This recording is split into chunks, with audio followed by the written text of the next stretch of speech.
Okay, all in favor? Aye. Thank you, passes unanimously.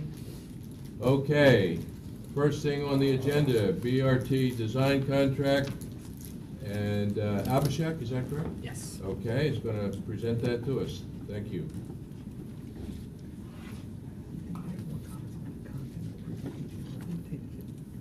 Okay, well, good morning, members of the Finance Committee. My name is Abhishek Dayal, Director of Project Management Office, and I'm going to here talk about the bus rapid transit project that we have been working on. I'll give a quick update on where the project's at and also seek action on this item.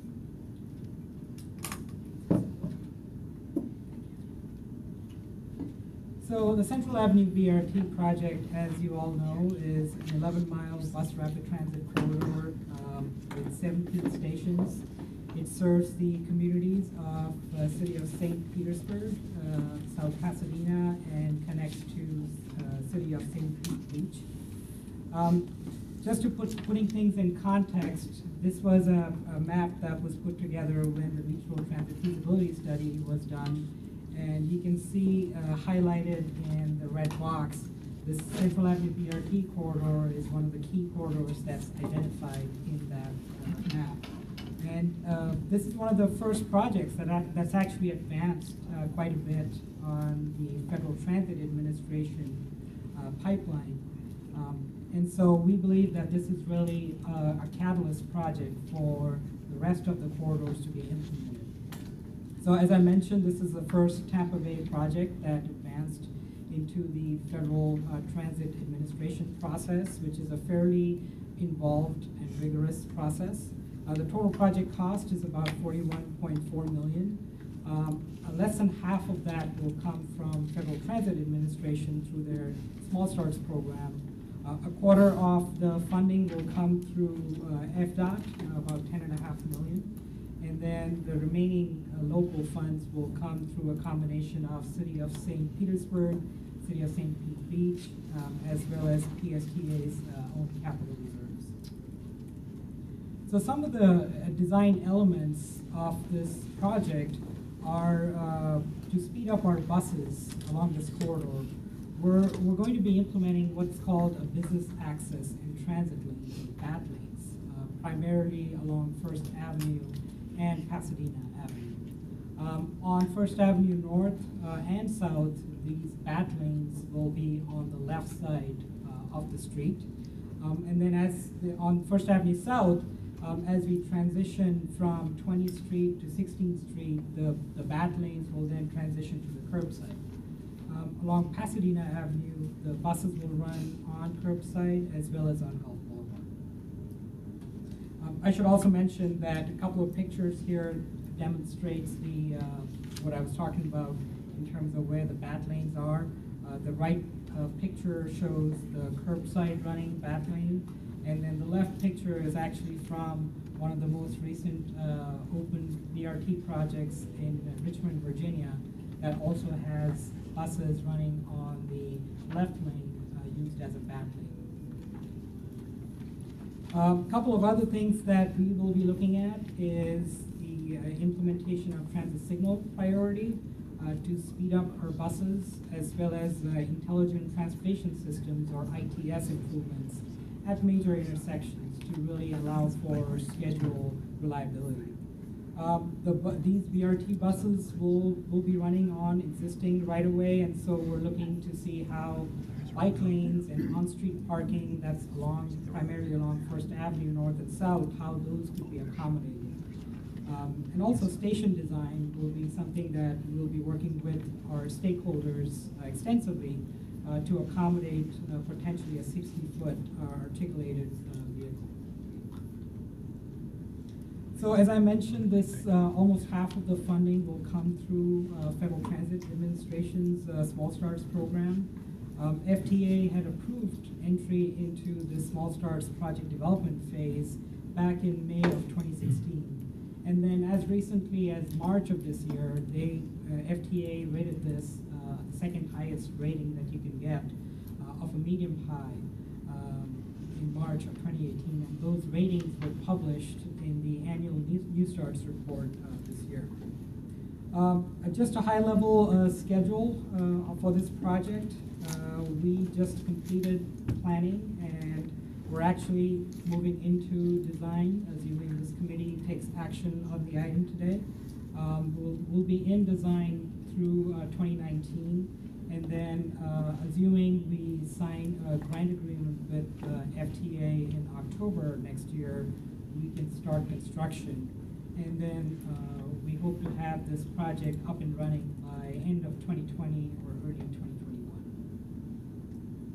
So the evaluation process for this design contract, we had put out a request for qualifications back in June, and 3 firms had responded to the request for qualifications and submitted their statements of qualifications. Those 3 teams were H.W. Lochner, Icon, and Kimley Horn. We also constituted a 5-member evaluation panel comprising of 3 PSTA staff, staff from FDOT, and City of St. Petersburg.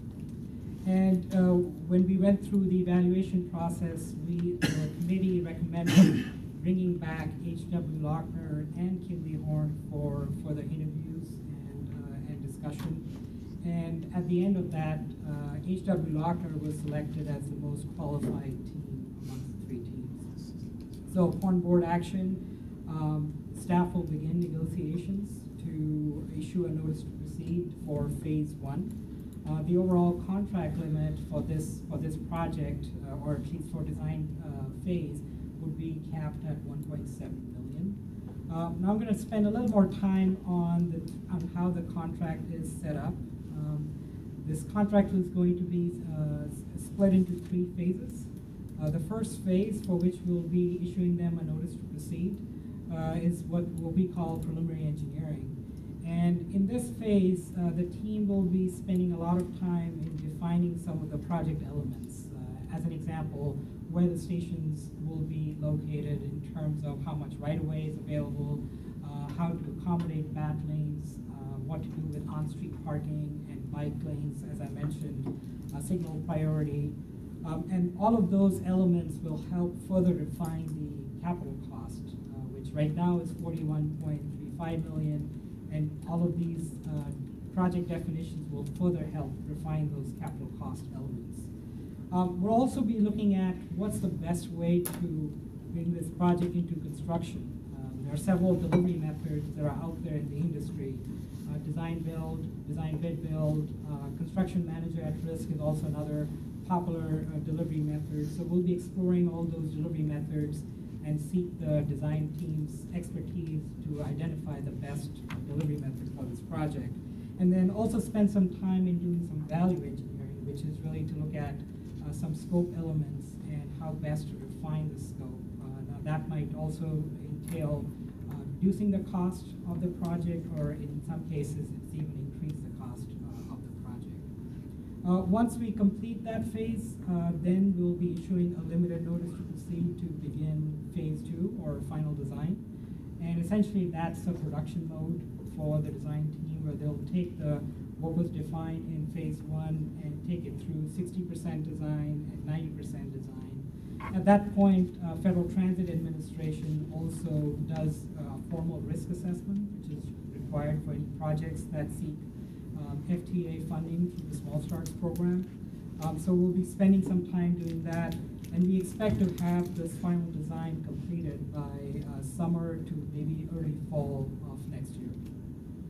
Once we get into construction, then we'll issue the design team a 3rd notice to proceed to keep them engaged while the construction is going on, and rely back on the design team should we need their services. So altogether, we'll have 3 phases. Again, those will be capped. The entire contract will be capped at 1.7. So what the consultants will be doing is spending a lot of time on this BRT design elements, including the bat lanes that I described. Also some station design, working with our stakeholders and community at large, signal priority and ITS improvements at some of the intersections to really speed up the buses. They'll also be doing some geotechnical surveys and some utility investigation early on to really understand where some of the potential obstacles might be, so that down the road, as we get into design and construction, we know what's in front of us early on in the process. And then I mentioned the project delivery method assessment. So in the first phase, we'll be spending a lot of time to assess the different methods that we have available and what would be the best one to take this project forward. And of course, cost estimating to further refine the capital cost for this project. And all throughout, in all three phases of this project, we'll continue to engage with our stakeholders, our project partners, the cities, FDOT, and Federal Transit Administration to get their feedback and refine the project and scope as we move along. So there are two recommendations in front of you. Awarding the Central Avenue BRT preliminary engineering and final design services contract to H.W. Lochner, and then beginning negotiations with this team for phase 1 scope of services, again, subject to the cap of 1.7 million. I should also mention that this 1.7 million contract will be funded 50-50 by FDOT and PSTA's local reserves capital. So just to go back to this overall regional map, this is a very critical project for not just for PSTA but for the region, because it can really serve as a catalyst for further implementing other BRT corridors in the region. With that, we'll be happy to take any questions. Okay, thank you, sir. All right, we're going to have some questions on this one. So, Commissioner Scott, go ahead. Thank you, Mr. Chairman. Thank you very much. Appreciate the presentation. So are we being asked to approve the contract for all phase 1, 2, and 3, or just phase 1 at this point? And is the 1.7 million, is that just for phase 1, or is that envisioned for all 3 phases? So Commissioner Scott, thank you for the question. So at this point, the action is just to award the contract with the team H.W. Lochner, and then following that, staff will negotiate scope of services for just phase 1 of that contract. The contract award limit would be capped at 1.7 million. So all negotiations would be subject to that cap. For just phase 1 or all 3 phases? The contract limit is for all 3 phases. Okay. So we're talking about phase 1 here, but it's envisioned that they're going to do all of it, all of phase 2 and 3. Yes. All right, thank you. Can you speak up, sir? Because some of us old guys have a little trouble hearing you. You need a mic. There is a microphone. It's working. Okay, and Commissioner Eggers? Yeah, thank you. Thank you for the presentation. Very good. Just as I'm starting back at the beginning, just had a couple of questions. Where are we on the status of all of the capital cost funding? Where do we have that on every bit of it? You have all the different partners here, so.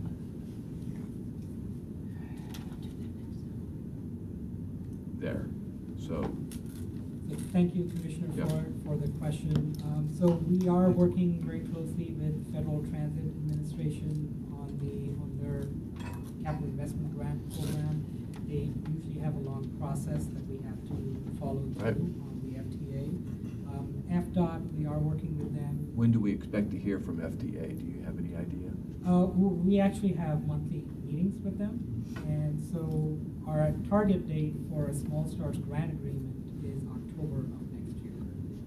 So they have a series of requirements that they require depending on where we are with the design, and we have to provide those documents to them. So once they review those, they essentially check off that checklist, conduct the risk assessment that I mentioned, following 60% design. So we're continuing to work with them on that. So we are a little bit away from signing the Small Stars grant agreement. We're actually going up to the FTA offices on Monday in Atlanta, talk to them about this and give them an update on our project. We're in what they call the pipeline now, so they know about us. More globally, Congress has approved something like, what was it, $1.8 billion in this pot of money. But there was an article that Abhishek just sent me yesterday that FTA has been slow to dole it out. that, maybe there's folks in the administration that are hesitant to put this money out, but they have it. They have the funds from Congress. And Congress, for the 19 budget, which we're trying to get our funding from, I think the House and the Senate have both passed their versions of the bill. It needs to go to conference and everything, but so there's support from Congress. Question right now whether or not how much support there is in the administration, but they have the money. So the money is there. We're going through a process that we need to do. The first part of the engineering is needed for that eventual award, I'm assuming. Correct. Phase 1 is needed for that. Yes. Phase 1 and 2. And 2. And the cost of phase 1 and 2 of that 1.7 is roughly, We haven't determined that. That's something we want to negotiate. how did you come up with 1.7 if you don't have any sense of what each phase is? Well, we have determined the overall cost of design based on prior projects that I've worked on, and it comes out to be about 1.7 million for the whole. I was just trying to figure out what we're at risk if it doesn't get approved. How much of that 1.7 we are at risk? And we're going to continue getting that estimate or idea from FTA along the way. Yeah. We're still in the pipeline. We're still looking good. The money is, because there's a lot of what ifs still. Well, and then just to finish the pie chart, the state money seems to be very secure, at least what they told us yesterday, and the local money is secure. So we've got the local and the state funds essentially in the bank for us. This project, as Abhishek said, was this part of the design will be funded just by the state and the local. It'll count toward our 50% match, but once we get the federal funds, but there won't be any federal funds to start in this design contract, to pay for this design contract. And the overall cost of the $41 million estimate includes all the design costs that we're talking about. Yes. Yeah. Okay. So we'll be at risk. The only thing we'll be at risk is the engineering cost, really. If something should happen and we don't get approved, or the monies aren't allocated, or. Right, and then it'll only be a portion of the 1.7 that will be a risk. If somehow, it's not projected, but if somehow the federal government shuts down or something and never funds a project ever again in America, during phase 1, we will not issue a notice to proceed for all of the 1.7. Is that right? Correct, yes. Well, Like 1/3 of it, or? Well, depending, we will likely know sooner than October of next year whether we're getting the funding or not. So at that point, that was one of the reasons why we split that into 2 Got it. phases to protect ourselves. So we would know that for sure by when we're in phase 2, if that's something that's not Debbie, you had a achievable. comment? Yes, having done a lot of major projects in previous life, sometimes when you go through the design phase, as you say, if FTA for whatever reason doesn't proceed at this moment, you really haven't lost anything because the design is still valid. And it sometimes takes a little bit to get FTA, as you said, they move a little slow at times. So we really won't lose any value for any of what we've put in for the 1.7 million. It just may be delayed down the road if for whatever reason FTA doesn't give us our starts funding, or small starts funding. Well, I wasn't questioning whether Yeah. FTA would ever spend money on projects ever again in life. No, I know. Like Brad just said.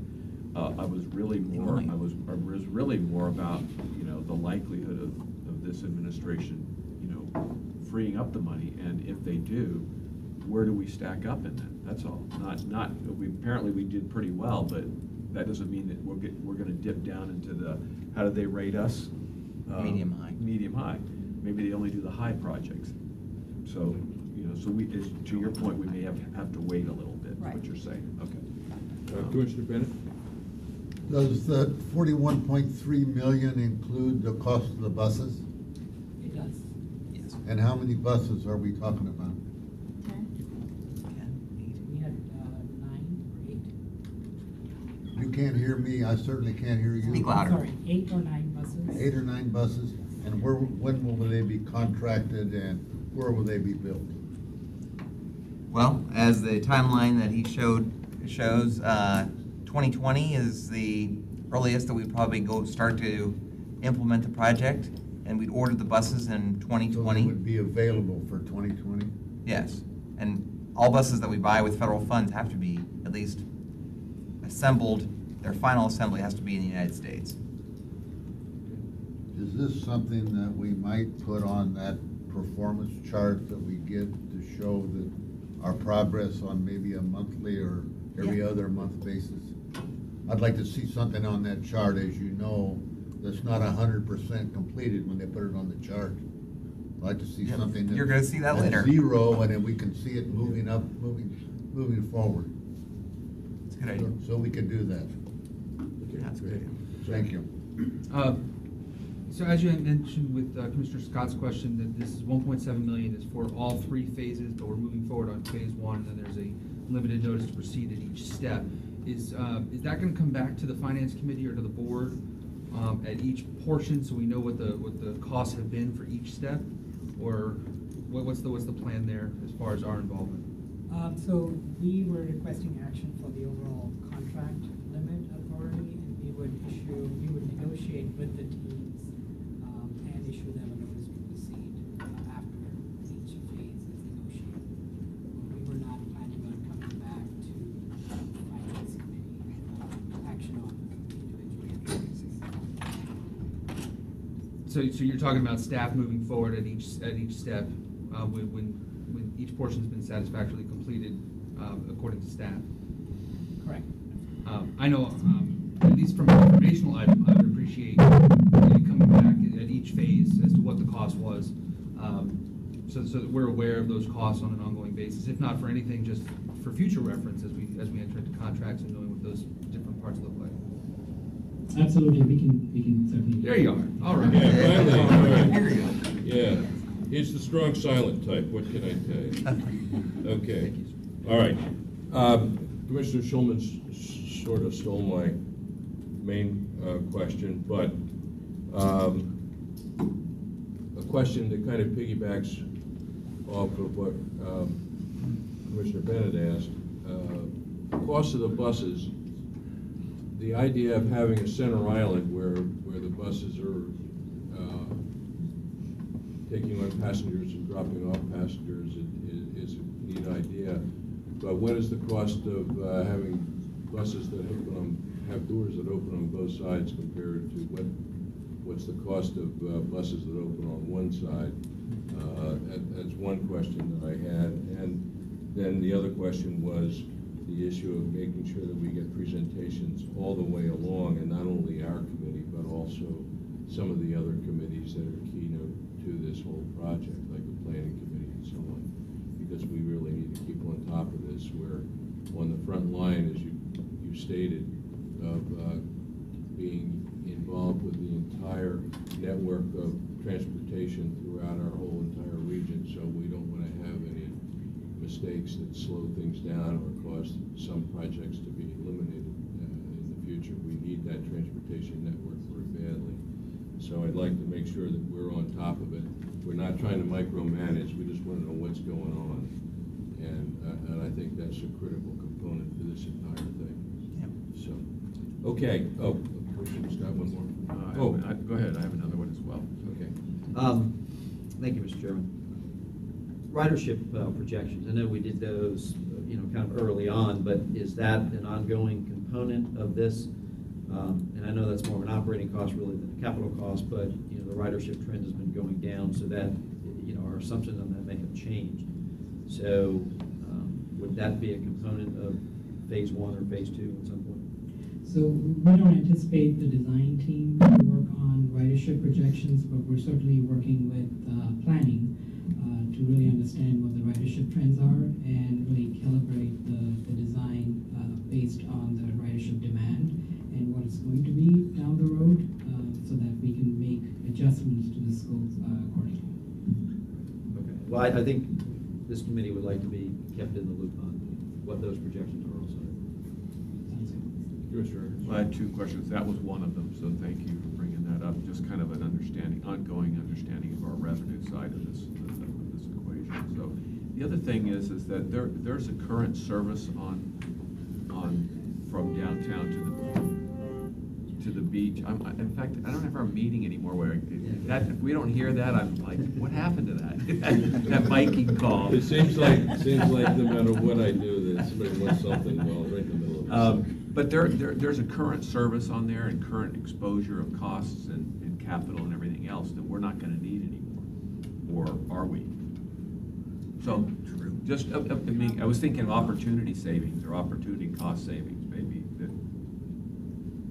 So we will look at holistically what bus service is operating on the corridor and see how best to calibrate the services so they don't compete with each other, and also really complement each other. That's something I know I've done in my previous employers, really look for efficiencies in bus operations with the underlying buses. Gotcha, okay. As a matter of fact, Brad and I are going to be talking to South Pasadena next week, and we'll be talking to St. Pete Beach in the future, I'm sure, on that exact concept. Make sure we're doing what we're supposed to be doing and everybody's happy. Yeah. BRTs have fewer stops, is that the idea? So that I guess you still have needs for other bus services that aren't going from downtown to the beach. That are Right. But we are, actually, we're presenting at the planning committee at 10:30 today.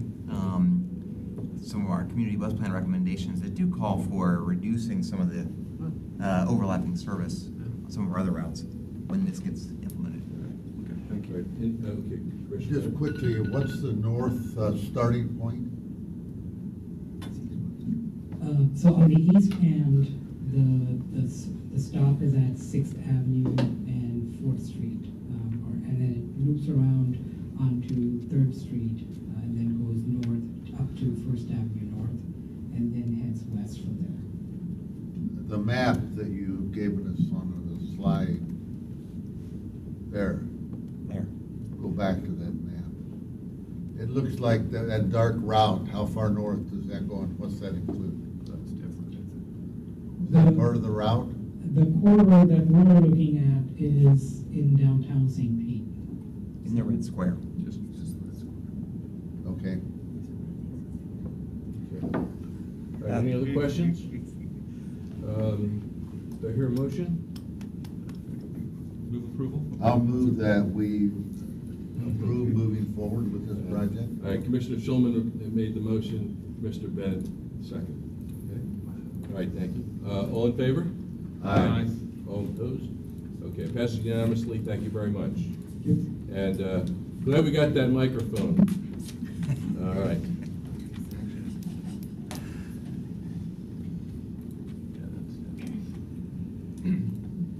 part of the regular agenda. Yeah. Okay, audit. Coming back to the mundane of today versus the vision of the future, we have, in 2015, the board approved a contract with CLA for 3 years plus 2 one-option years. They've done an excellent job for us, and we are at a point where we need to have the board approve the 1 year, plus allow Brad to approve the 2nd year. For the first 3 years of the contract, they held their price flat at $68,000, and for the last 2 years of the contract, assuming we go ahead, it'll be $73,500 for the last 2 years of the contract. So, as you may have noticed over the last couple of months, we've been bringing forth some of these action items where we need Brad's approval to move forward. All of our contracts over this past year or so, we're including all that in so we don't have to keep coming back to you to allow Brad to do the option years. Just so you know. But, so the action is to approve the first option year and authorize Brad to exercise the 2nd. Any questions?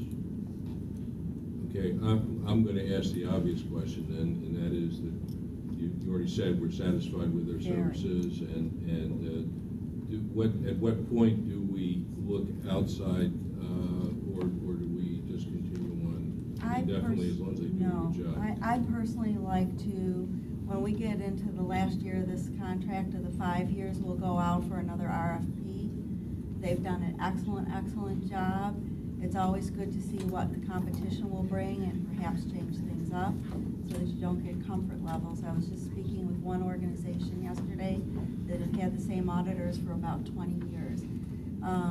If you do continue on, if we were to select them again, I would require that they change partners and staff Right. just to get a fresh look. Mhm. But I always like to change things up to keep us on our toes. Okay. And each year they do some unusual component and zero in on it just to make sure that there is some element of differentiation. Right, from we year like year. to, they will always surprise us with something, and I like to have them do, within their cost, a value add to us. Mhm. You know, one year it was looking at purchasing cars, because that's something they could land you in the paper. Last year it was health insurance, this year it'll be our disabled riders. Okay. Because that's a large cost component for us in that whole program, that there may be some element of efficiency that they can come up with. Okay, thank you. Commissioner Bennett? Thank you. Do you bring the results of that audit to this committee and tell us what? Yes. We do, And you did that last year? we did. Yeah. And who was the presenter? It's a man named Andrew Andrew Laughlin. Laughlin. And Yeah. did he not tell us that there was a couple deficiencies? No. No, he did not. I don't And- think. Did he? Oh, I No, can he did not. specifically remember one. We paid somebody too much money. Oh, we had, what he had suggested, I remember exactly what you were talking about. Andrew had suggested there are items that Clifton Larson Allen can do as an additional fee for taking a look at some of our vendors to see if we can save costs. They've done that for us on our telecommunications, which has actually saved us through renegotiation of contracts about, what did you say, about $24,000 or more each year. And so what Al, our procurement director, new procurement director, has done is selected some large contracts that are more national, like Office Depot, for them to take a look at to see if there's something that they could do to leverage to negotiate those costs down even further. So that was their suggestion, but we had no deficiencies last year or the year before. Okay, very good. All right, any other questions? Move approval? Second. All right, all in favor? Aye. Okay, thank you, passes unanimously. Thank you, Debbie. Okay, Diane? Okay. Good morning. Good morning.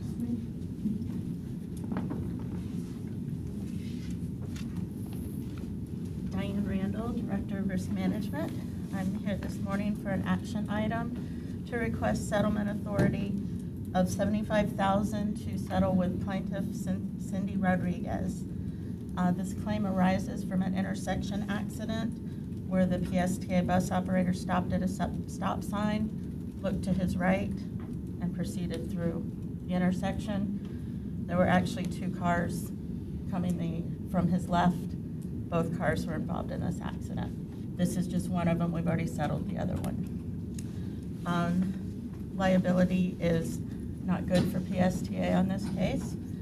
So we're looking at a claim with a plaintiff that sustained injuries to her neck and back. She continues to treat and has medical bills to date of approximately $43,500. We have been able to negotiate a settlement of $75,000 pending approval. So this is a litigated claim, so this would resolve all issues and stop litigation. So we're requesting approval for $75,000. Move approval. Second.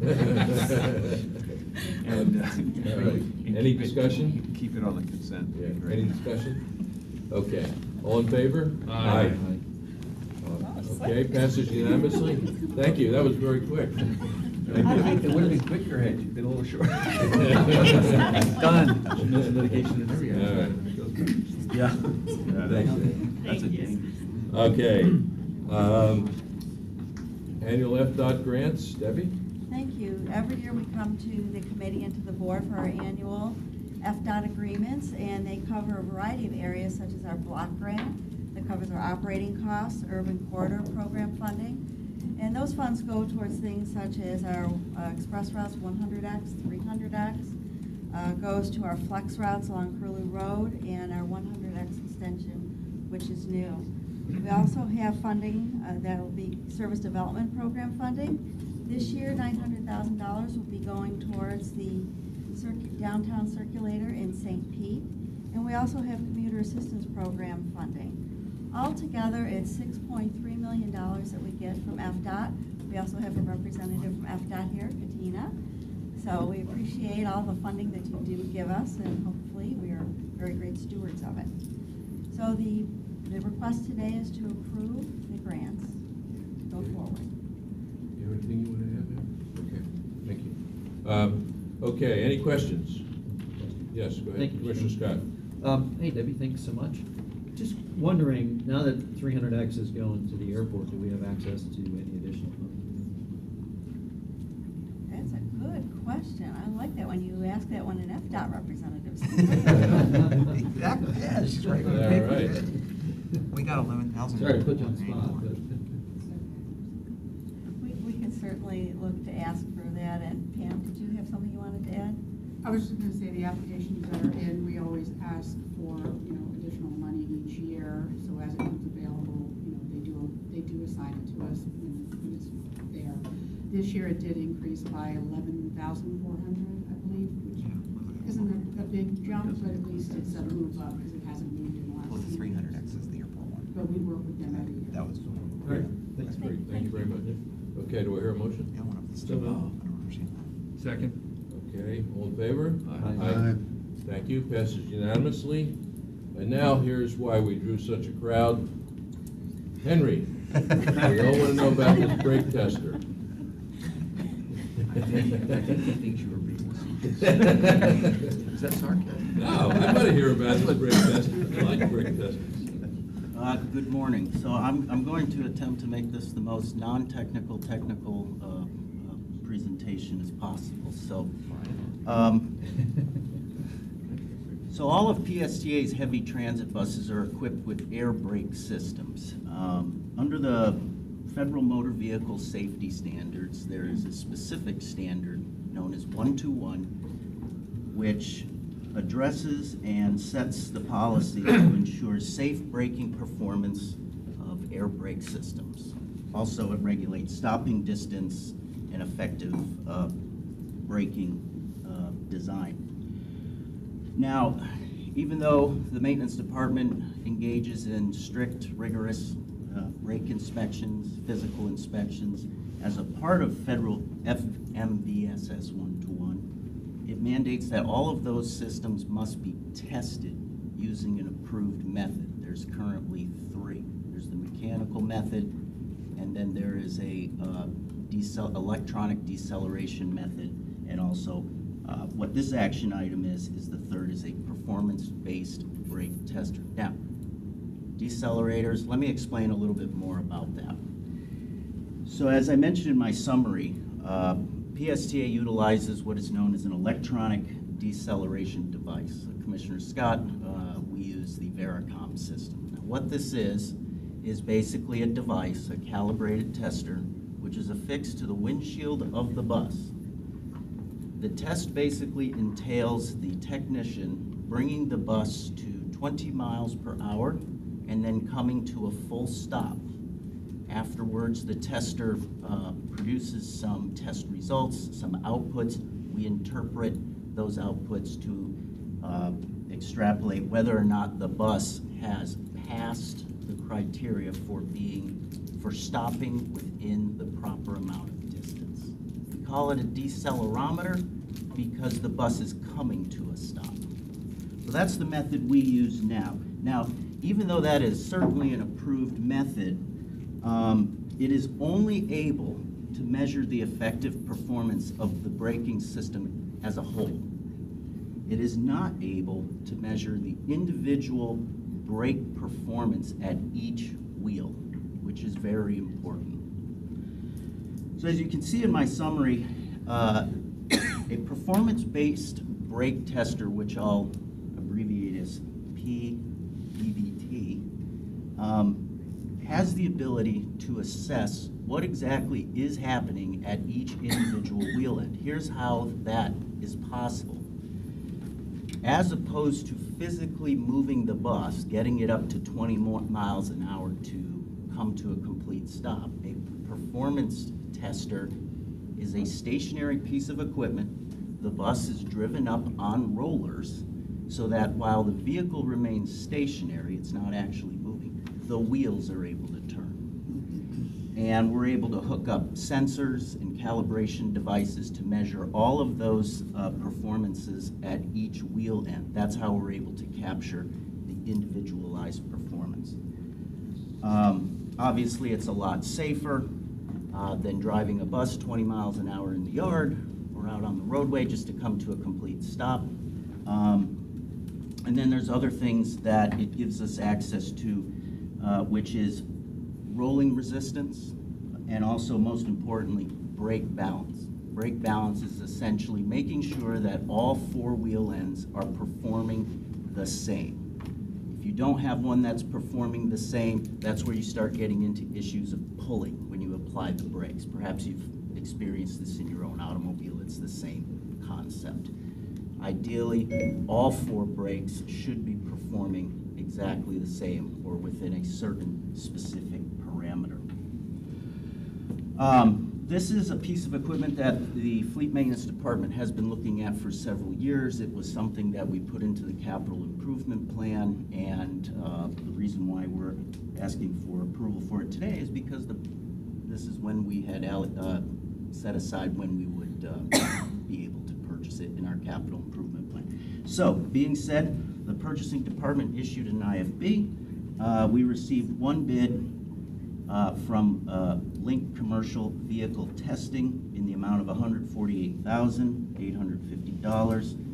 We determined that bid to be fair and reasonable based off our internal cost estimates and what previous agencies had paid for the same or similar equipment from Link. And of course, Link is a worldwide supplier of specialty testing equipment. And really, they set the standard and certainly assist with setting standards from Society of Automotive Engineers, mechanical engineers, and of course the U.S. Department of Transportation. So the action item is to recommend approval for $150,000 to be funded by a federal administration grant. It's included in our PSTA capital improvement plan for a one-year contract with Link Commercial Vehicle Testing in an amount not to exceed $150,000. How much is it? How much is this system if you were to buy it? I'm just curious. You said you had considered it in the capital plan, buying it. Oh, we are considering buying it. How much is that? 150. It's 148. In 1 year. That's 1 year, right? Oh, 1 year, I'm sorry. It is basically a one-time purchase, one-time contract, so we're buying it outright. Commissioner, I'd like to, I see the look on your face, and I think I can answer the question. The reason for the 1 year is for warranty purposes, to make sure if there's any deficiencies in the equipment, that we have the ability to return it back without any issues. That's the reason I put it in the form of a 1 year contract. Any other questions? Go ahead, Commissioner Scott. Thank you, Henry. What are the ongoing maintenance costs of this system? The Vericom is really no maintenance, or very little anyways, unless you have to have it recalibrated. But I'm sure there's got to be some ongoing annual maintenance costs associated with this. What are there software update costs? I'm sure we have to do some employee training. Is that factored into this 150? How about employee safety? I know there's pluses and minuses to both systems of doing it. And will this system also handle articulated buses? So the first question is ongoing O&M costs. Since this is a stationary piece of equipment, the only ongoing maintenance cost will probably be keeping the rollers up, the rollers and the bearings for that. Other than that, it's just affixed to the floor. Software costs, we do have support for software upgrades built into it. So a lot of times that software doesn't actually change. It's specific to the vehicle. And as you know, most of these standards generally stay pretty stagnant as time goes on. Training and staff training, yes, absolutely. The link will be here to provide extensive training to our staff, to our fleet maintenance staff, obviously provide maintenance training as well, PM maintenance training to the equipment. So that is what we have planned. You know, the 150 envisions all of that? Yes. Anything like next year or the year after, is there anything that we'll have to come back to committee for, I don't know, $50,000 software upgrade or anything like that? Or no, stuff? Okay. And will it handle articulated equipment? It would, with an additional add-on component. So we would have to add an additional set of rollers, or we could probably test each axle individually. Do we have a bay big enough to do that? We do. We can make it big enough. Any other questions? What's the motorizing device that turns the rollers? The wheels turn the rollers. Okay, but what about the front wheels? Those have motorized too as well. Okay, so that they may be requiring some maintenance as well? Yeah. Do we also do routine things like we check the brake pads, brake guns, all that kind of thing? Absolutely. Every So six we would notice uneven wear between wheels and so on, which would indicate pulling or whatever. Every 5,000 miles, which Yeah. is our interval, we bring the buses in, do physical and visual and performance checks. And this just takes it to the next level, which is testing each individual wheel to determine if there's any loss of effectiveness. Now, I happen to agree Link is a top drawer vendor. They're big in avionics and aerospace as well. But are there other vendors that even manufacture a similar device? They do similar, but you know, when you get to commercial motor vehicles such as our vehicles and the weight rating, that it does become more of a specialized piece of equipment. It's just I'm always a little leery of single vendor bid situations. Okay. All right. Any other questions? One more question, Commissioner Scott. Thank you. This is, I guess, just maybe a 30,000-foot question here, but I mean, I kind of look at this as obviously a really cool piece of diagnostic equipment that would be great in the shop, but $150,000 is not an insignificant amount of money either. And understanding that we have some capital challenges coming up, is this the best way for us to spend $150,000?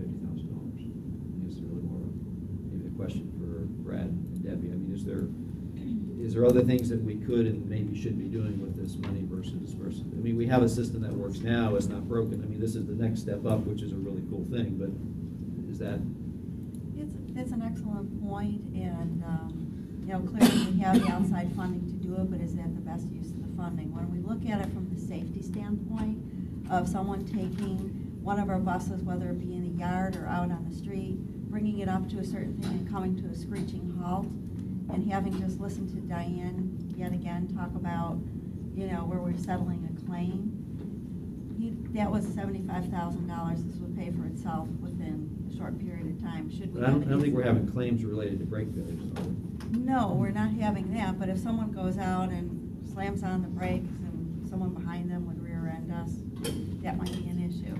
But I mean, I think this is a great investment for what we're doing going forward, and to be able to have, you know, we've seen everything as far as the maintenance data improve so much over time. I think this will only help to enhance it by taking a look at all four wheels rather than looking at it on a system basis. So I think it is a good investment. And as Henry kind of described, we have a whole process that we look at our federal, all of our capital funding as if it's fungible and could be could be used in anything. We look at as you know, we look at the long-term projections on where that stands. And Henry, we have a whole process where the departments have to make a presentation on the use of funds, the use of capital funds for the future. And Henry's been making this pitch for a little while. and it hasn't been funded in previous years until now. Was this a separate grant that we put in specifically for this, or was No. it part of a? No, this is we're just part of using our- part of those funds that could be used for towards Bus. bus purchase or anything else if we wanted to. But this seemed, at least to me, you're certainly more knowledgeable than I am, and Henry's obviously, I trust him. He made a good presentation that this would really upgrade our safety and the way our maintenance operations work. So part of this, Commissioner Scott, if I may add, this is, over time as brakes are used, that balance and that effectiveness change for many reasons. Drivers don't feel that change, and you can't see that change on a physical, visual inspection by a technician. Obviously, when those change, those balances change, then that can lead to decreased brake power and also accelerated wear in other wheel ends. And of course, that increases unscheduled repairs. By using this tester, we're able to recognize when an individual wheel end or several is just not right. And we're able to correct that and balance it out so that that performance is at its optimum level. And then obviously with this tester, it brings brakes and brake work more into the preventative maintenance world, proactive, not waiting for the reports from an operator that says I feel a pull or there's something dragging. So we're able to test that, we're able to recognize it, and we're able to address it before it becomes an unscheduled breakdown or an unscheduled repair. You should put this out and contract it out when it's not being used by PSTA and make a little money. Oh, great idea. Right, Commissioner Good Shea? idea. Okay, well, that actually just stole my thunder there. So the question I was gonna ask is, how long does it take to actually perform a test? And so how long would it take to, on a routine basis, how many days out of a month would this be being used to service our own vehicle? This would be used every day. It takes 10 minutes to perform the test. And with our annual mileage per bus, generally we see the buses about once a month, sometimes a little more frequent than that. So typically we are doing anywhere between 10 to 15 inspections per day, and then multiply that out per week. So generally every bus is cycled through the maintenance shop for a PM inspection every month. So you said about 10 to 15 buses per day? Per day. Okay, so. Depending on when they become due. So 2-3 hours of a day's time to really actually getting to the point that Commissioner Scott made right at the end was there may be an opportunity to work with even with other municipalities or the school board to be a community partner with them and offer that service. back Obviously, out. yeah, that's definitely an option. Also, it's a valuable tool. Mhm. It's a valuable tool after accidents to confirm whether or not the systems were working, the brake systems were working correctly at the time. Absolutely. Okay. All right. No further questions? Do I hear a motion? Move approval. Second. All right, all in favor? Aye. All right, thank you very much, Henry. Appreciate keeping us up to date on all the intricacies, because mostly we're not mechanics, but we like to learn all about those kinds of things. So thank you very much for explaining it in layman's terms. Thank you. Okay, next, Trish. Yes. Okay, performance scorecard. Yes, sir. So I'm Okay, that's Commissioner Bennett's question. favorite part, yes. So we're passing along the Q3 scorecard that shows the cumulative results so far year to date. I'm just going to introduce what you're looking at. Good morning, Mike Lance, Director of Finance. This morning, we're happy to present the Q3 scorecard for our organization. As you can see, we have a fantastic Q3 scorecard result, a score of 90 in Q3, and a year-to-date score of 96. This shows that we're continuing to exceed our performance goals related to community support, financial stability, customer satisfaction, employee engagement, and commitment to performance. I'll bring to your attention our metric goals, Org 1 and Org 13, which are both milestone goals related to surveys on community support and employee engagement. Both of these surveys have now been completed, and we'll be bringing our performance results related to those in quarter 4 and bringing those projects to an on-time completion. We're currently finalizing our fiscal year 19 scorecard metrics, and we'll be bringing those to the board of directors in our September board meeting. So we'd be happy to discuss any comments or questions that you guys have. Questions? Okay, Commissioner Schulman? So, Went down. look, there's room for improvement. Yes. That's what we're hoping for. That's what this is for. So just and I know I mentioned this in the last quarter. So Org 4, we have a performance goal of 2. That is the annual performance goal, correct? Yes. Okay, so for me, it gets a little confusing when we have some things that are annual goals, some things that are quarter goals. So we're saying that we got a 5 in the third quarter, but what was accomplished in the third quarter towards that goal? So we met that goal in the second quarter. Right. And so now it's just 5s for the rest of the year. Yes, yeah. I don't know if that, I understand where it's coming from, but I don't know if it's clear or drives performance in that area. Sure. I almost would rather see like the goal, Q3 goal being 0. Okay. Right, so we can still get a 5 if we accomplished, it's not as readily understandable here when you look at it, when you see other things that have a Q3 goal. Where did that goal take place? Or does it come out and it's a 0 but it's not counted? Would be a little bit more clear. But if I didn't know that Q2 was when we met that goal, then I wouldn't really know from the scorecard in Q3 what we were actually doing or achieving. Yes. I probably have other questions, but I only got to number 4. Mr. Benson asked this question earlier. Do you have a question? No, I don't think so. You know, I've already made comments about Yeah. this. Okay. I'd like to see the chart show a more strenuous requirements and set the points required higher and struggle to get there. All right. Commissioner Eggers? Yeah, just looking at the benchmark, looks like the annual improvement is below median, I guess, benchmark metrics. Was there a particular metric? I was looking at the next presentation, which shows the accident metric against the benchmark where we're not doing quite so well. Is that factored in, or was there a specific benchmark thing where we had dropped? In terms of bus collisions? Well, I'm just pointing that out as one where we are not doing too well on the benchmark, but which item here on the benchmark did we drop in performance? We actually track that performance at the department level. So Okay. we're very keyed into that metric at the transportation operations department level.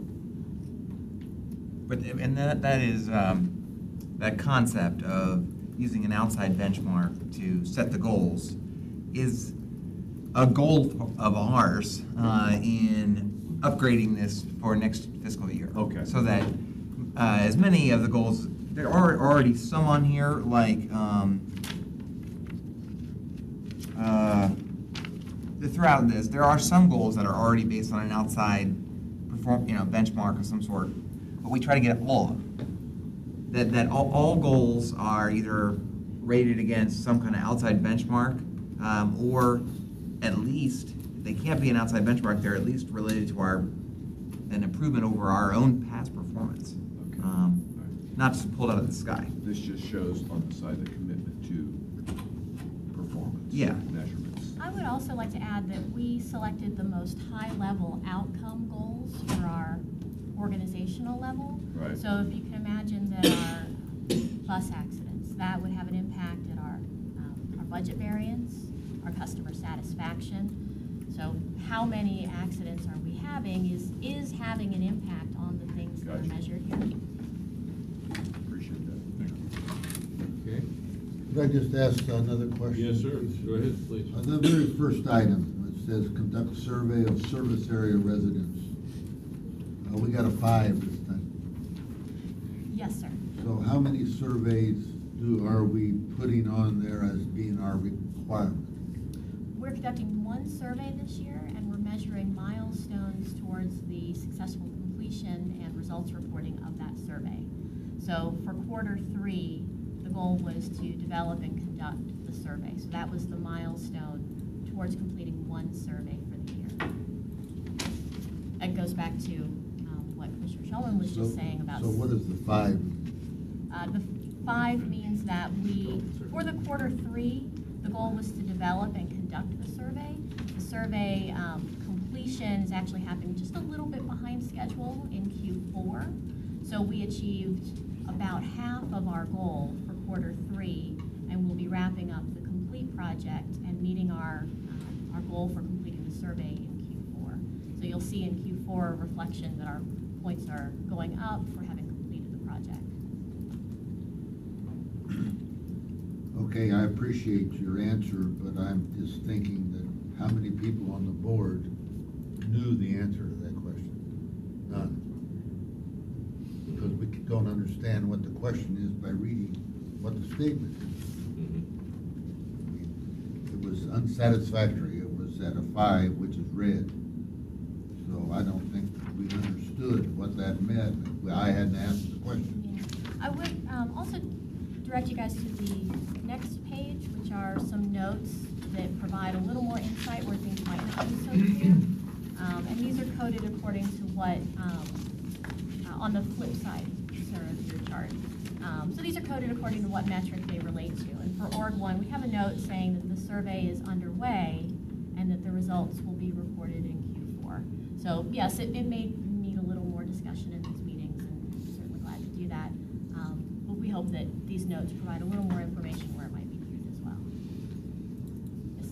Yes. So just following up from that, so can we expect then for Org 1, the Q4 goal would be to conduct the survey, and then we would, assuming we conducted the survey and completed the survey in the 4th quarter, it would be 15 points?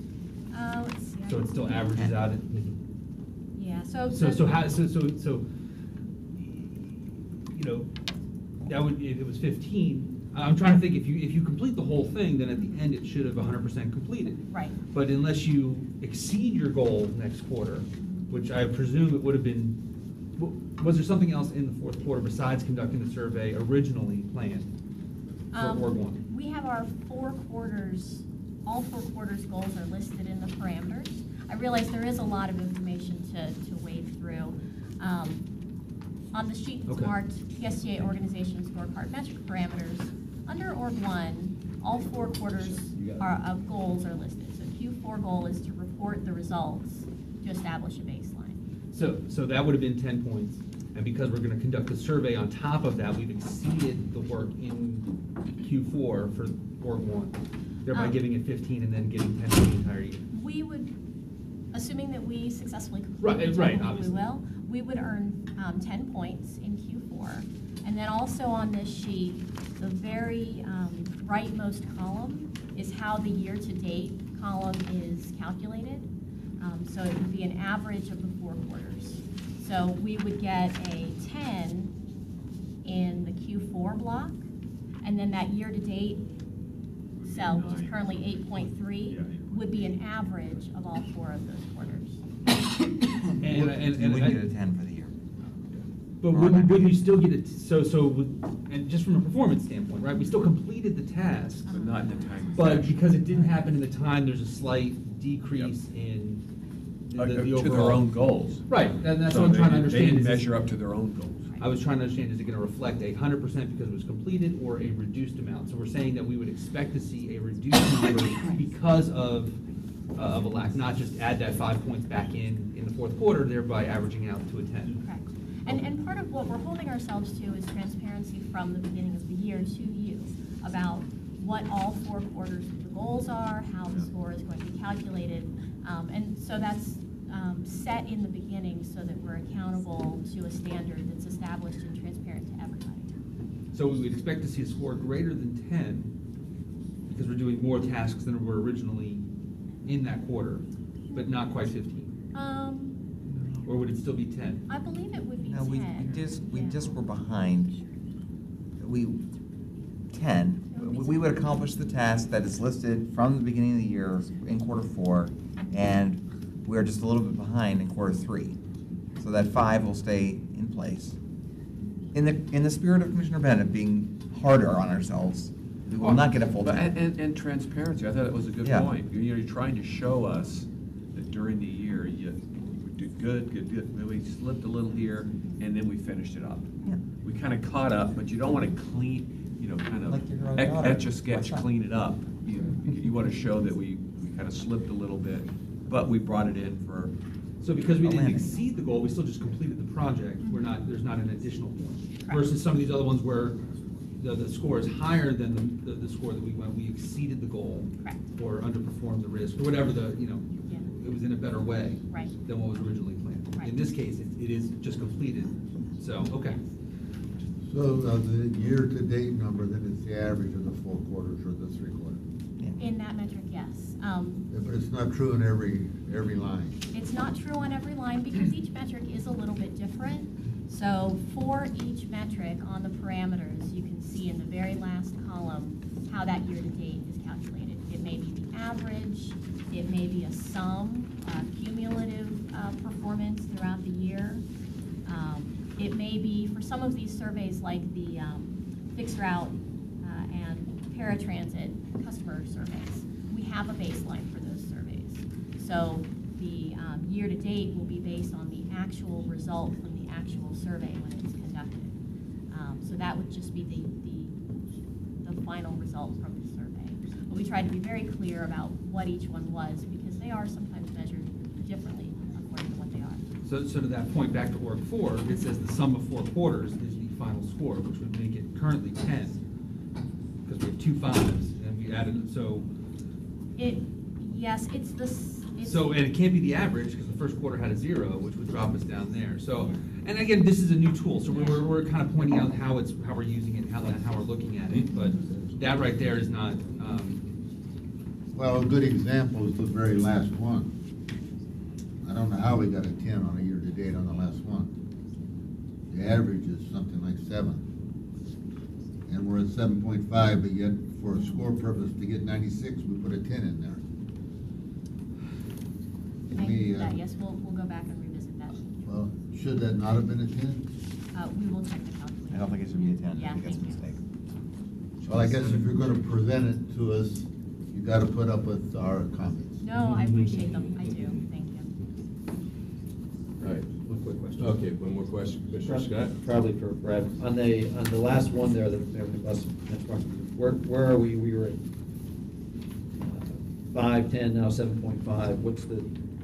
What are we specifically measuring in that? What performance? So of like the 200 different metrics that the benchmarks us against the other cities on, they do a little summary, like report card thing, where they pick like 20 main factors, and then they show just your transit system,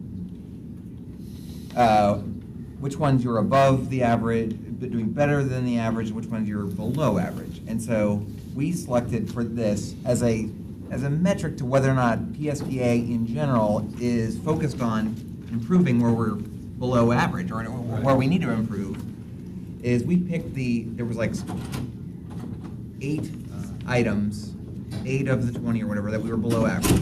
So this goal is to improve our own performance, not compared to the other cities, but just that we move our needle on those 8 items toward better than average. Okay. And so in quarter 1, we were trending, it must have been 4 of the 8. Or we had to improve on half of them. So it must have been only 2 of the 4, 2 out of 4, and then 4 out of 4, and now it's about 3 out of 4. So it's sort of like a temperature gauge. Right. On the year. Thanks. Okay. All right, thank you, Chris and Michael. Appreciate your help on that. Great. We'll keep plugging, we'll keep kind of improving and keep fine tuning the way in which the metrics are calculated. Okay? Which? All right, incident reports. Okay, Diane, you're back on again, huh? Yeah, good morning again. Good morning.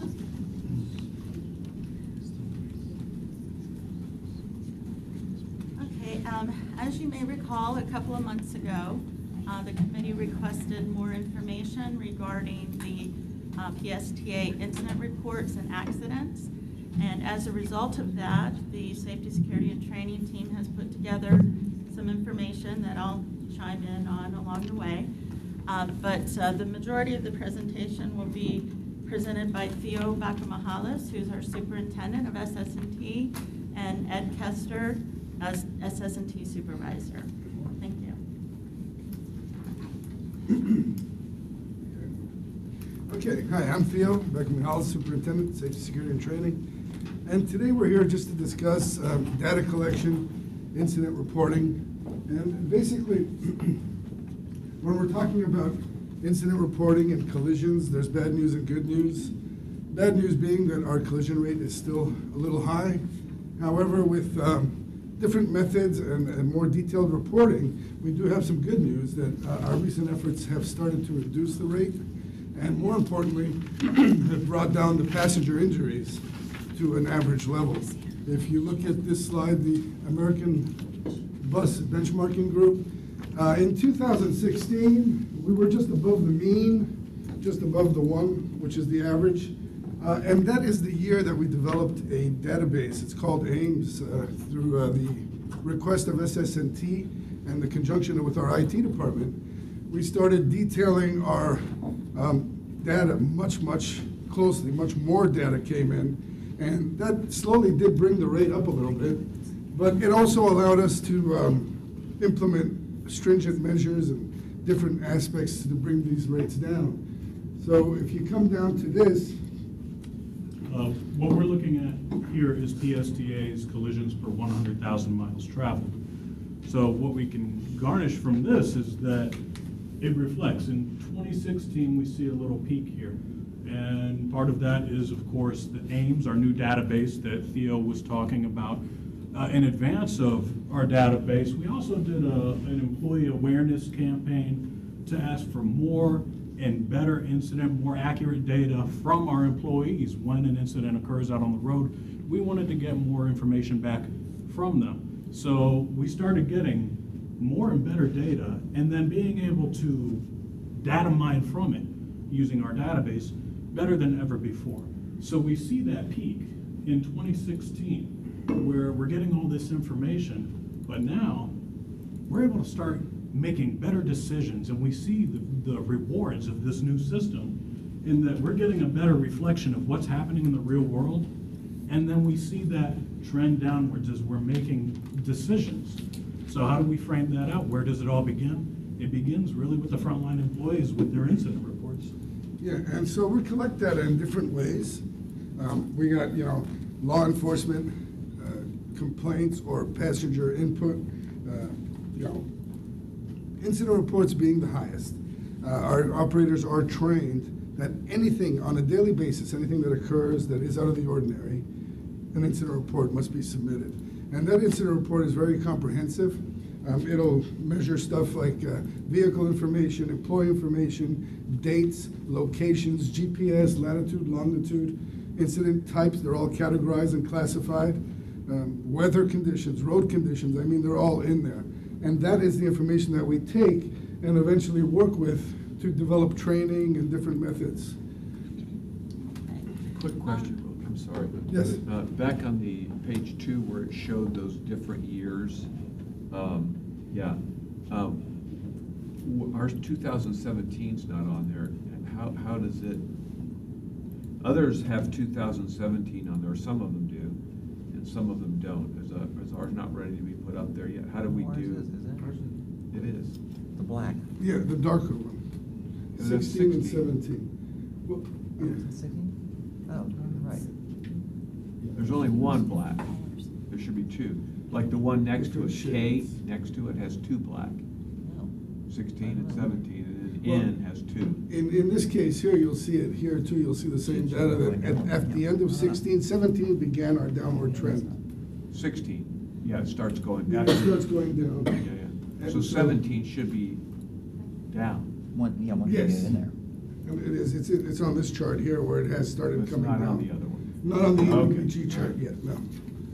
No, and that's ABBG that brings out that chart, so I can look into why we don't have our 17 there. Well, we must Only a few have it. But the next one is our in-house chart, which are real numbers that we've created, that we have brought Could I ask a question about up to date the chart, numbers. Joe, Yeah. Mr. Chairman? Yeah, go ahead.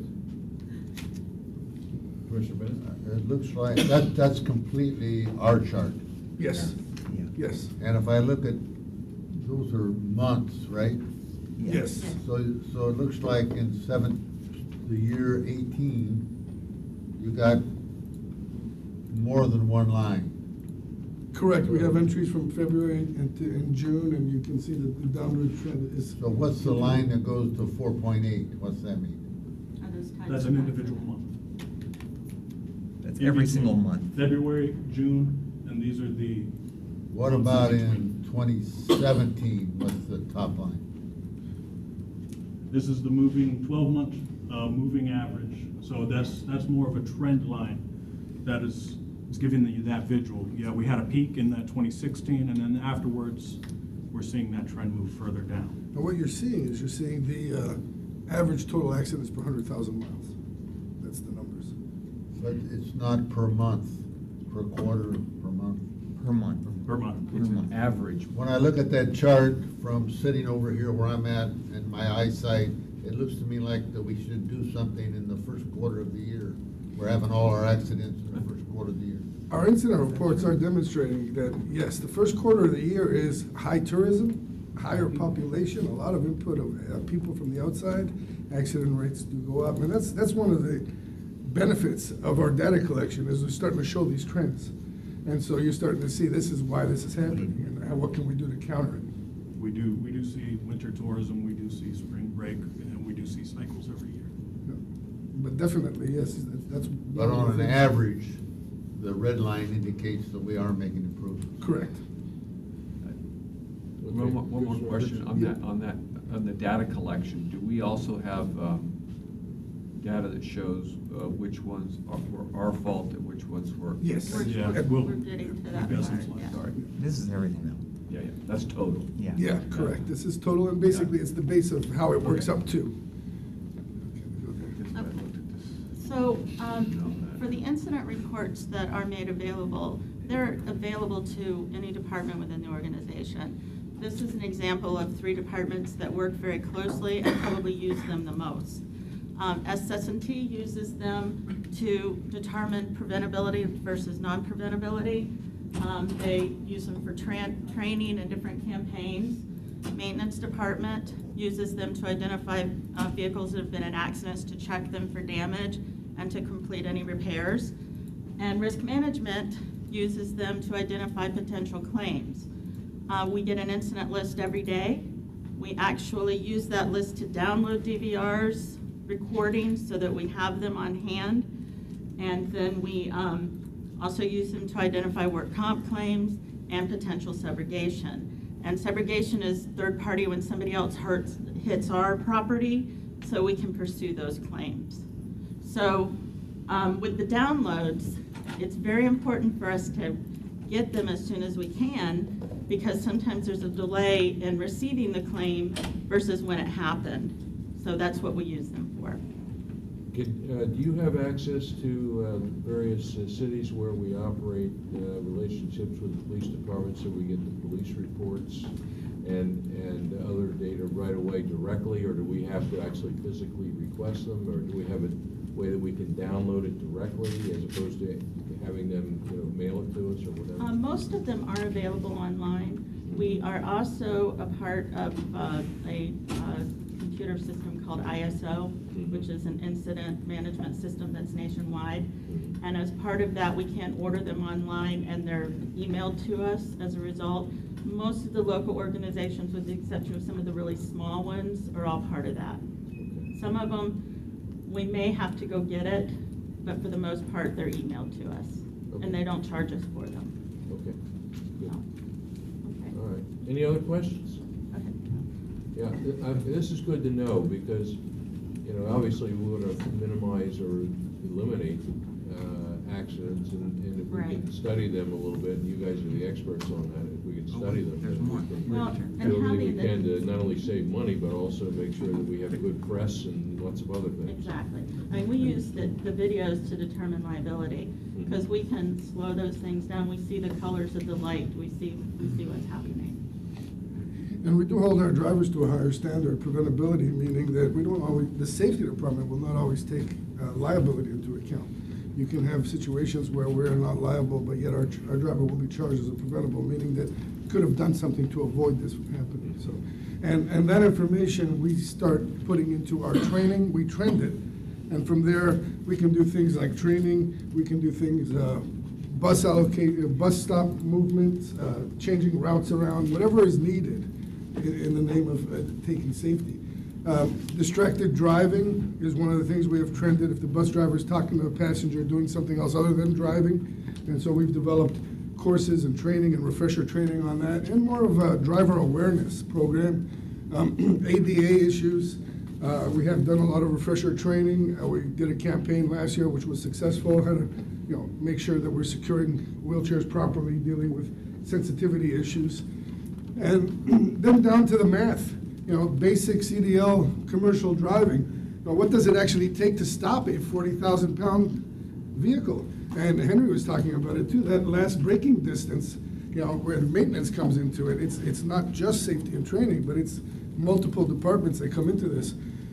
And we get into something here like defensive driving. Well, if we can bring down that perception time and reaction time and having drivers learn to anticipate things of happening, we can cut off 100 feet from that stopping distance, that could save a life. So those are the things that we will trend and try to bring into a safety culture in order to bring down these numbers. So how do we identify, how do we target what kind of offerings that we want to do or what kind of changes that we want to make? Yes, we're able to mine our data and separate out what types of incidents are we seeing. And this is a little higher level view. Yes, we know that we're counting more collisions at intersections and side swipes than other incident types, but we can break it down further. We know if that other vehicle, if it's coming from the left, if it's coming from the right, we know the difference between whether that box truck just tapped our mirror or if it was a full-on, side swipe. So we're able to garnish that information from each incident, trend and analyze, and then determine what training offerings we want to put out, or if we want to relocate a bus stop. We know we can target what our next action is. We can measure our successes, those preventables that Theo was talking about. Typical of any given month is the vast majority of our collisions was not preventable on our driver's part. So we're seeing successes out there. Just a typical month. Yes, sir. So this total instance rate here, 181. Yes. So does does not include workers' comp? Is that just AL and GL? That would include any, if it's a workers' comp as a result of a motor vehicle accident, it's included. Okay, so only motor vehicles. So, but if a mechanic slips and falls or something happens internally here, that's not, do we trend those separately? We do separately, yes. And we do campaigns. For instance, we had one where a door opened up on a person, so we ran a campaign. We put signs up. We started putting warning signs. So we do those separately based on what is happening. We trend them separately. These are all auto here. These Correct. These are all transportation and sort of things that happen in, on, and around the bus. It will include slips and falls on the bus, around the bus, at the terminals and all that. Yeah. Do we have the same liability cap on workers' comp claims that we do on auto liability claims? Actually, the 200, 300 is just for the liability. Workers' compensation by statute, there really is no limit of liability. We do have a SIR, or self-insured retention level, of 250,000. But the injury itself, depending on how bad it is, you could end up with a multi-million-dollar claim if you have a paraplegic or something like that. Most of them are significantly below our 250. Right. I mean, I tend to find that workers' comp tends to smooth the auto out a little bit, but it'd be just interesting to see that trended separately, just to see how that plays out. Okay. Just to walk you guys through quickly exactly what it is we're looking at. Yes, 181 incidents. These are not necessarily just collisions. These are collisions. These can be slip, trip, falls. These can be a disruptive passenger on board. These can be even a collision that PSTA witness was not involved in. Of those 181 during the month, 76 of them would be ones where the operator would be graded. We would ascertain, is this a preventable, is this not a preventable? So 64 during this period were determined not to be preventable. 12 of those were preventable, and here's that higher standard at work. 9 of those were at fault, liable. So that's that higher standard where maybe the bus operator was not liable, but yes, he could have perhaps prevented that from happening. And getting that urgency in there that's dollars saved off of the bottom line. And those 9 are actual claims filed. In the month of May, there were actually 28 claims filed in the liability department. Only 9 of those 28 were actually where we had some form of liability identified. And do we track that against the benchmark too? Is that part of the benchmarking too, where we see how we're doing, how our drivers are doing? Correct. So that 9 is where we're not determining liability. We're being charged as being liable. Well, no, we determine liability. But it's after someone brought something. Right, when someone brings a claim. Okay. We don't set up claims for every incident that comes in. When someone presents a claim to us, we set it up and address it at that point. And we watch the video and talk to whoever we need to and determine if we have any liability. The majority of the time, it's people who are on the bus. Even when we get rear-ended from a stop, people will present a claim to us because they think because they're on the bus, we're responsible. So we have quite a few conversations letting them know, just because that's where you were, we didn't do anything wrong. I just want to make sure we weren't in advance determining liability. No, it has to be a claim is presented before we determine liability. So up until that point, it would be considered possibly preventable. Correct. And then when a claim comes forward, we then make the determination of preventability and the determination of liability. I don't even want to know what they did when I'm determining liability. If they determine there's a preventable and we have a claim, I want to know, so we're prepared to defend against that. But we don't talk to each other about what they're doing with the bus operators and what we're doing with liability until after everything's determined. It's SSMT, Safety and Security, that actually does the preventability based on the National Safety Council and guidelines of everything, which is independent of risk. All right, any other claim? Oh, I'm sorry. Go ahead. So, yeah, we can trend, we can analyze, we can chart, we can graph. One thing we're particularly proud of since we've implemented our database is now the ability to trend on a map. So now every incident, every collision is getting a latitude and longitude assigned to it, and then we map them also now. Because we divide out all of our incidents by type, we can look for clusters of similar types of incidents in a geographic area. So that just gives us another tool that we can use to visit and make the changes necessary to make improvements. We do employee awareness campaigns in high-profile areas, very visible areas where we know that all of our operations staff, maintenance, and drivers will be passing through. And these are changed on a monthly basis based on what we're seeing, so that new messages are getting out there because we want to change and make it a safety culture. We want to get that urgency in our employees' minds so that they're thinking about this while they're driving. So the goal, we see the fruits of our results, and that our passenger injuries is descending. So, and this is not necessarily just injuries from collisions. This is also slip, trips, falls, or door closures. But that is one thing that we can definitely say that this is coming down. So we're seeing the fruits of our benefits. The ultimate goal. we don't plan to fail. We fail to plan. We want to plan for those risks and mitigate them before they become the incidents that we didn't plan for. Show that to the driver. That, of course, is taken from the documentary. There was something like 9 buses used to make that That's film. playing in the dispatch office when Yeah. Okay. Any questions? Any other questions?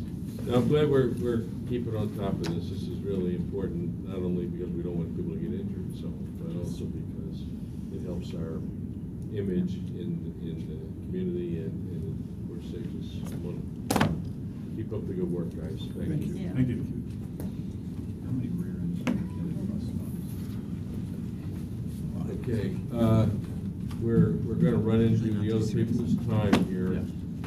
Is there anything in particular on the reports, Brad, that you wanna go over real quick here? No, I think